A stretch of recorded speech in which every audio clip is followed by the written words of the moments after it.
যুক্তরাষ্ট্রের president Donald Trump বলেছেন, ভারত ও পাকিস্তান পূর্ণ ও তাৎক্ষণিক যুদ্ধবিরতিতে সম্মত হয়েছে।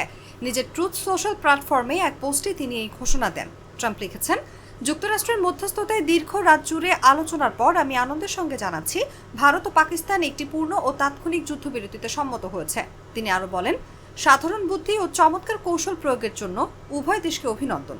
এই বিষয়টির প্রতি মনোযোগ দেওয়ার জন্য ধন্যবাদ। ট্রাম্পের পাশাপাশি যুক্তরাষ্ট্রের পররাষ্ট্রমন্ত্রী মার্কো রুবিও জানিয়েছেন, ভারত ও পাকিস্তান পূর্ণ ও তাৎক্ষণিক যুদ্ধবিরতিতে সম্মত হয়েছে এবং দুই দেশ নিরপেক্ষ স্থানে বিস্তৃত বিষয়ভিত্তিক আলোচনায় বসতে রাজি। রুবিও সামাজিক যোগাযোগ মাধ্যমের এক পোস্টে বলেন, গত 48 ঘণ্টায় তিনি এবং মার্কিন ভাইস প্রেসিডেন্ট জেডি ভ্যান্স, ভারতের প্রধানমন্ত্রী নরেন্দ্র মোদী, পাকিস্তানের প্রধানমন্ত্রী শাহবাজ শরীফ, ভারতের পররাষ্ট্রমন্ত্রী এস জয়শঙ্কর, পাকিস্তানের সেনাপ্রধান আসিম মুনির এবং দুই দেশের জাতীয় নিরাপত্তা উপদেষ্টাদের সঙ্গে আলোচনা করেন। তিনি বলেন, শান্তির পথ বেছে নেওয়ার জন্য আমরা প্রধানমন্ত্রী নরেন্দ্র মোদী ও প্রধানমন্ত্রী শরীফের প্রজ্ঞা, দূরদর্শিতা ও রাষ্ট্রনায়ক সুলভ সিদ্ধান্তের প্রশংসা করি।